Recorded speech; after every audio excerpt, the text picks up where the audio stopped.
Hello friends, Chennai ഐറ്റിലാണ്. ശങ്കറിനെ ഇവിടെ ഒന്ന് കാണാൻ വേണ്ടി വന്നതാണ്. അപ്പോൾ ഇവിടെ മാനുകളുണ്ട് നിറയെ. ഈ ഹോസ്റ്റലിൻ്റെ പരിസരത്ത് നോക്ക്, നിറയെ മാനുകളുണ്ട്. ഇവിടെ ഇങ്ങനെ മാനുകളൊക്കെ ഇങ്ങനെ ഗ്രൂപ്പായിട്ട് നടക്കുന്ന കാണാവേ.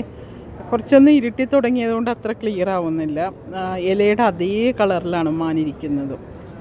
അപ്പോൾ പക്ഷേ നമ്മൾ അടുത്തേക്ക് ചെന്നാൽ അവർ പേടിച്ച് കുറച്ച് ദൂരേക്ക് പോകും. അപ്പം ഞങ്ങൾ ഇവനെ 1-2 ആഴ്ചത്തേക്ക് വീട്ടിലേക്ക് വരുന്നു, ചൂട് കാരണം നിൽക്കാൻ പറ്റുന്നില്ല എന്ന് പറഞ്ഞുകൊണ്ട് അങ്ങനെ വീട്ടിലേക്ക് കൊണ്ടുവരണേണ്. അപ്പോൾ അവനുണ്ട്, 3-4 ദിവസമായി ഞങ്ങളുടെ കൂടെ ഉണ്ട്. പിന്നെ ഇവിടെ വന്നൊരു ചായയും പഴംപൊരിയൊക്കെ കഴിച്ചേട്ടാ.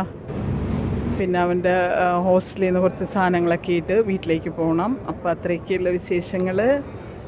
നിങ്ങളുടെ കാര്യങ്ങളൊക്കെ നടക്കട്ടെ. അപ്പോൾ ഓക്കേ, ബൈ ബൈ.